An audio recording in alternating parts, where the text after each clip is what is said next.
You're listening to Talking With. I'm your host, Thom Moore, where we talk about all things Wythe. That's Wytheville and Wythe County, things that impact us here. Entertainment, restaurants, business and medicine, tourism, everything under the sun that impacts us here at the crossroads of 77 and 81 in our beautiful town.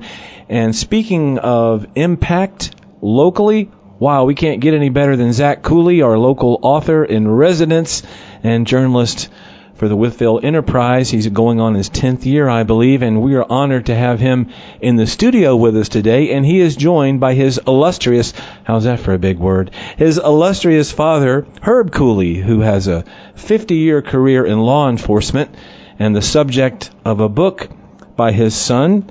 And the title of the book, Zach, is what exactly? Herb Cooley, The Law Enforcement Legacy of My Father. That was the title that I decided on because I couldn't sum it up any shorter than that. Okay. Well, there you have it. There's the title of that book, and that book is available. In fact, Zach was at an author signing on Wednesday, May the 10th, and had a lot of folks come by to meet Zach. And was your dad at the signing, Zach? He was, and that was a very special moment for me. Certainly the most exciting book signing I've ever had. It was a great honor and blessing to be there with my father. Well, I hope a lot of our listeners had a chance to stop by. And Zach himself will be appearing to sign that book as well as others on July the 8th at Big Walker Lookout. Zach will be up there again. So if you missed Zach this go around, make sure you go see Zach on July 8th up at Big Walker. Well, thank you, Zach, and thank you, Herb Cooley, for coming in today. Thank you. Glad to be here. And, boy, you've had an incredible career, and the subject of this wonderful book by your son.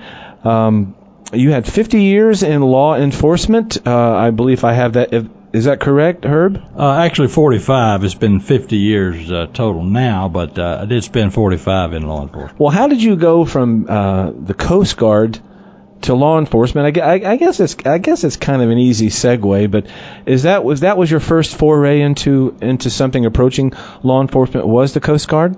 I guess so, but actually, I just kind of stumbled into law enforcement. I ran into a friend of mine. I was getting out of the Coast Guard. I was looking for a job, and a friend of mine was already working at the High Point Police Department. He says, come on down and interview. I did. Went to work there on December 17th, 1966, and the rest is history. 1966, the height of the Civil Rights Movement. And you mentioned, and Zach talks about it in his book, about, I guess, some interesting times in High Point, and you said you had an law enforcement encounter with an event involving the Black Panthers. Was that a bit of a scary event? It was. I was not actually at the shootout, as it were. Many of my friends were that morning when they had to evict a group from a home there. One of my lieutenants was severely wounded, blew his lung totally out of his chest. A couple of officers were hit. A couple of the people in the house were also hit. I guess my part I spent in that was I did spend some guard time at the hospital with one of the Panthers, but yeah, that was quite an event. Well, they were scary times, and of course those days have been well documented in the history of this nation with the Civil Rights Movement and the ramifications of it, the scary events happening on both sides of that issue, and I'm glad those days are behind us, and hopefully as a country we've moved on and resolved some things that we needed to resolve. But you have to have a lot of courage to suffer through those days and keep on with law enforcement. So what was your next? How long were you in High Point? I'll add one more thing about the Panthers. A friend of mine who was actually at the shootout, and one of the Panthers that was in the shootout, met just a few years ago later at a church event. They became very good friends and were able to sit around and discuss this like two friends. It was kind of amazing that they would get together after all these years. Well, that's good to know, but it's really not surprising because I think there's a lot of misconceptions about law enforcement. And these days, of course, we've had some recent events and not to get off topic too much, but with the Black Lives Matter issue, and it's good that both sides can understand each other and understand the pressures, because when you're in law enforcement, sure, things can go wrong, and there can be good and bad apples in any profession. Law enforcement is no exception, but there's some pressures that go behind the scenes to law enforcement that people in the population just don't understand. And it's good that all these years later that those two sides of the coin, as you talk about, Herb, can get together and discuss their lives and how they've kind of come around or what have you, and understand each other. But I guess you've had just as many thank yous in your career from people that you've had dicey situations. Indeed, I have. I've been fortunate enough to work for with some great people in High Point. Certainly here in Wythe County for 14 years. These fine people here in Pulaski and in Vinton, just great people. I guess had it not been for the good people, I wouldn't have spent as long in that career as I did. Well, it's a dangerous career. Have you had some dangerous encounters yourself that you'd like to talk about this morning, or would you rather not remember those days? Well, nothing war stories that I'd particularly want to share. Just just the normal scrapes as you go through the years. Well, I'm sure what a normal scrape to you is probably pretty traumatic to folks like us. And Zach, when you were doing research on your dad, I guess there were some interesting stories. I know you mentioned in your background for the book that you were surprised when your dad retired in 2011. You went to a retirement ceremony. You were surprised to hear so many stories about your dad, and because, as you say, to you, your dad was your dad, and your dad's a pretty soft-spoken fellow, a nice Southern gentleman, doesn't pat himself on the back much and talk about some of these things that happened in his career. But you had heard anecdotally from some of these folks about what an interesting career your dad, in fact, had. That was the basis for doing this whole book. I was so impressed with all of these awards and these unprecedented programs that he started. Everywhere that he started so many great things that are still saving lives across the region today. And here in Wythe County, there are so many safety programs, traffic safety programs.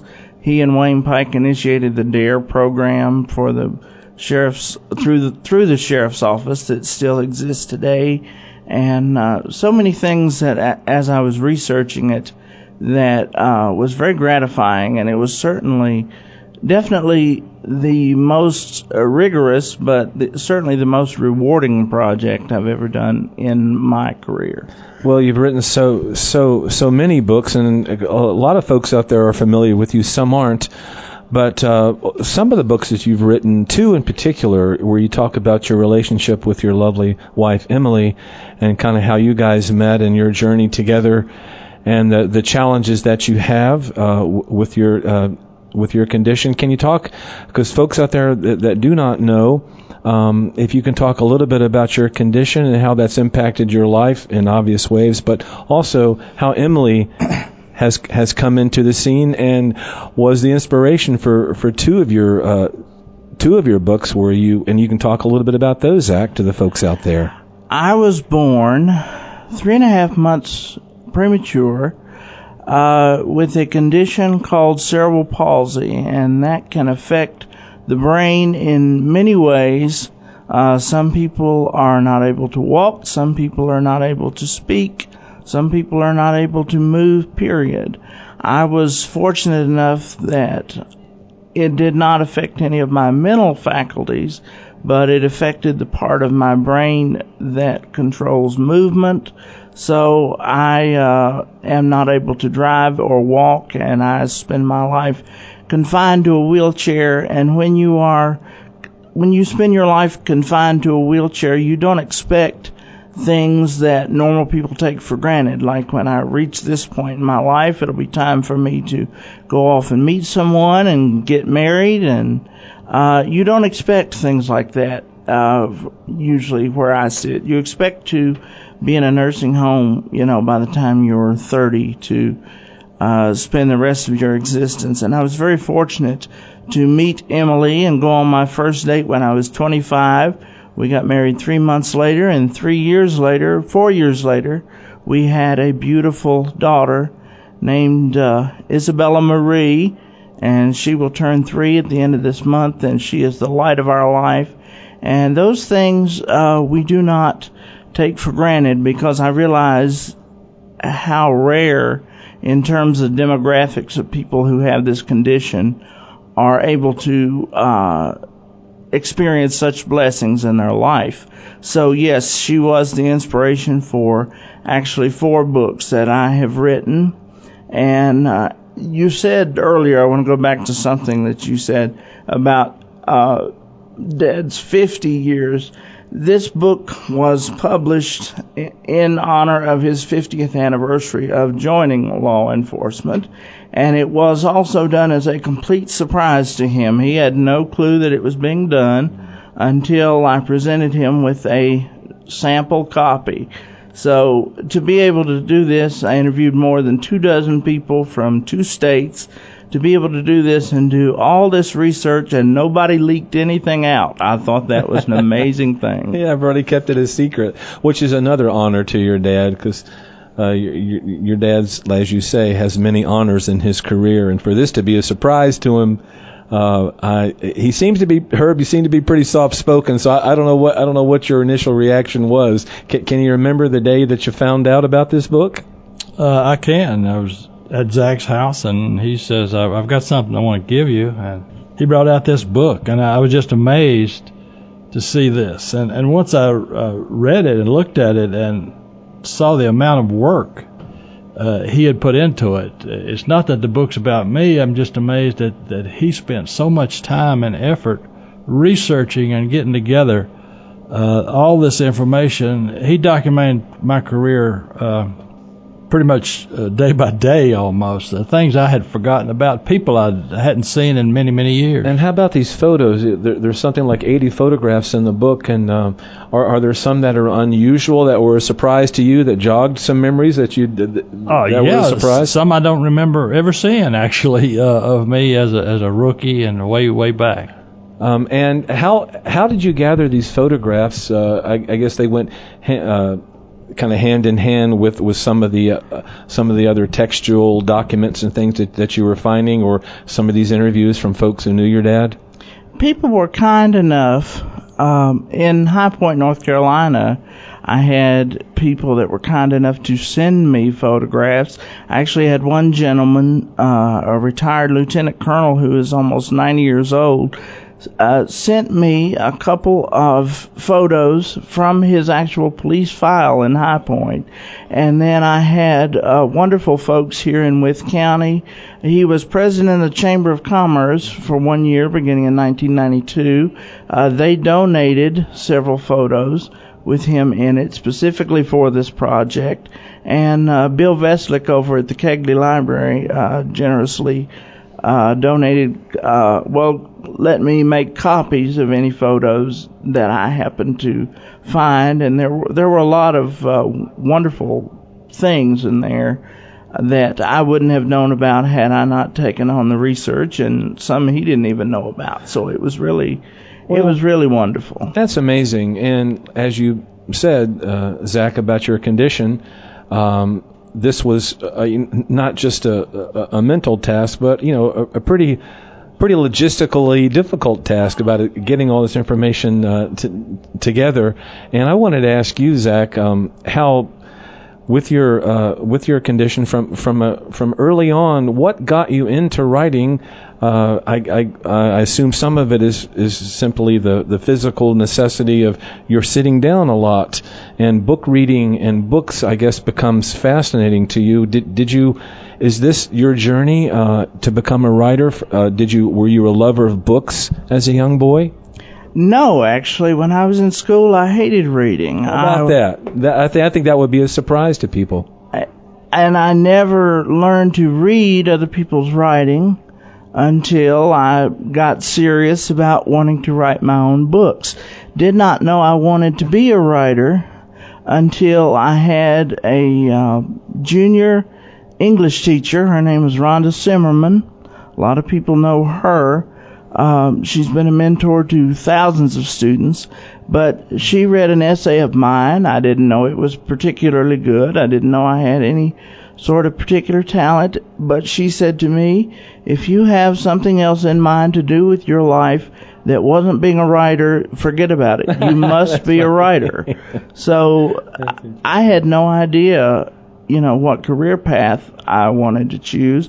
I always loved music and wanted to be a singer, but I couldn't carry a tune in a bucket. Right. So when she told me that, that planted the seed, and from then on, that's what I worked towards. Well, that's interesting. So you say you didn't like books at all. Do you know why you didn't like them? Was there a book that came along and, man, I don't think I'm going to enjoy reading all these books I'm supposed to as a student here?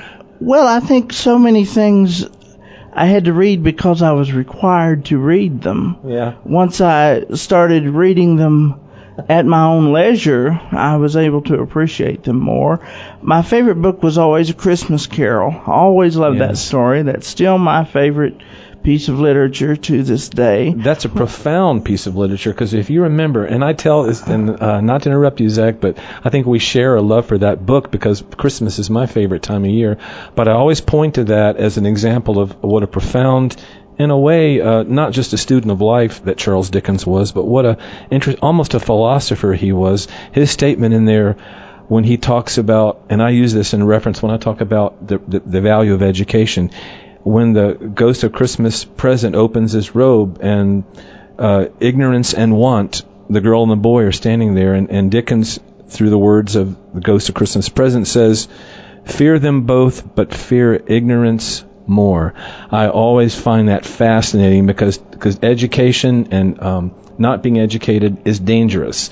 Want is certainly poverty, certainly awful situation, but ignorance, the lack of knowledge and education, so you can better yourself. And Dickens says, "Fear ignorance more." That's one of my favorite lines from the Christmas Carol. Ignorance and apathy, I think, go hand in hand. Not knowing and not caring to know is one of the biggest mistakes. But I also enjoyed reading biographies about people.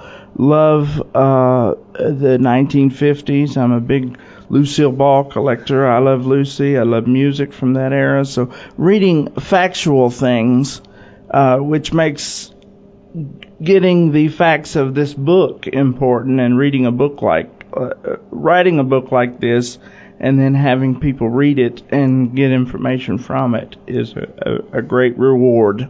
Well, that's fascinating because I have a lot of respect for writers. I guess I do a little music myself, but like you say, you have music as a fantasy, and I have writing as a fantasy. So, because I think writers live forever. Musicians do if their work is recorded and people enjoy it through the years.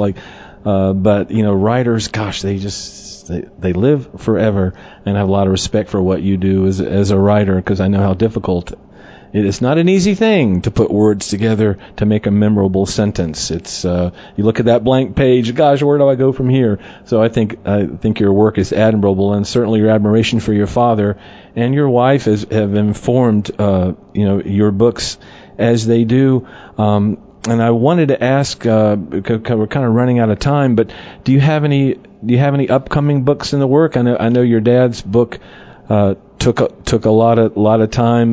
Do you have anything else in the coming days that you're working on?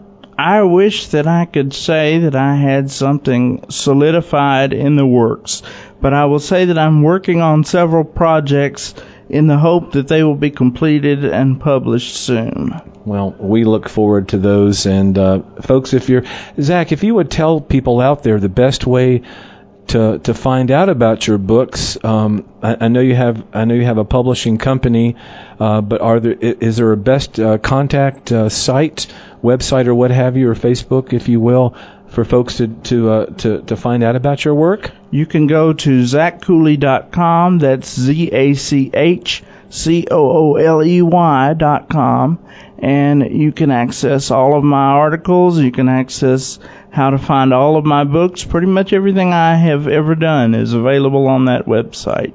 if anybody cares to take a look at it. That's indeed the case, and there's a lot of good information if you're interested in the book on Herb Cooley. That is on the site as well, and there's a lot of good background information about that book and about Herb's career. And I can't thank you enough, Herb, for making the trip. I don't know if you're coming from Myrtle Beach this time around, or where are you coming from this time? Myrtle Beach. Okay. Herb has some lives in Myrtle Beach, and I believe Fancy Gap Way as well. You spend some time. Is that right? I did. We've now sold that property. Okay. Sold in Myrtle Beach. So you've gotten out of the hills. You've gone to the flatland. Absolutely. Like the weather. Myrtle Beach is a great place. But thank you so much for making the trip, Herb, to be with your son today. And thank you, Zach Cooley, for bringing your dad in today and talking with us today. Thank you, Tom. It was an honor to be here, and I just want to say that I am a great admirer of your work and your family's work, and have been for years, and I am so happy that you are in the position you are at this time. Thank you very much, and I'll send you a check in the mail for that. No, but thanks for those kind words, Mr. Zach Cooley. So thanks again, gentlemen, for coming in. You've been listening to Talking With. I'm your host, Thom Moore. We'll be back in a bit.